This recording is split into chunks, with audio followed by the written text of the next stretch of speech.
When I picked up the phone and asked my son Max about his wedding, my daughter-in-law, Lena, looked me in the eyes with a cold smile and said, "Oh, we got married yesterday.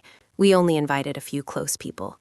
Those words hit me like a frozen blade. A few close people? Me, who had spent the last 3 years covering his $500 monthly rent, buying his furniture, and filling his fridge when he had nothing to eat? I wasn't one of those close people. I stood in my living room, clutching the phone as if it were a lifeline, watching my son avoid my gaze, while Lena lounged comfortably on the sofa I had bought for them. The pale pink dress I had picked out for the wedding sat uselessly in my closet, along with new shoes and a gift I had carefully prepared, all meant for the big day. Weeks of planning, $1,000 worth of gifts, calls to my sister Diana in Chicago to share my excitement. It was all meaningless now.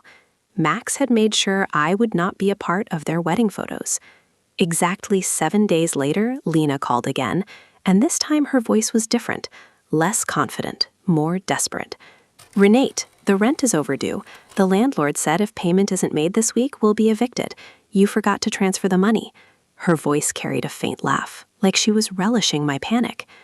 I paused and said calmly, "Lena, I've warned you. I only help my close ones." Silence followed. For the first time in years, she faltered. "Renate, I don't understand. We've always been close to you," she stammered. Lies. Sweetly wrapped lies, always present when they needed something. Wedding dress, honeymoon, rings. I had financed everything, never imagining I wouldn't even attend their wedding. I had always tried to be the perfect mother, the ever-obliging mother-in-law. But the words, close people, awakened something dormant inside me. I calculated. Over 3 years, I had spent more than $20,000 on them, from retirement savings and personal funds. And for what? Not even a single seat at their wedding. That night, sitting on my bed, I cried, not out of sadness, but rage.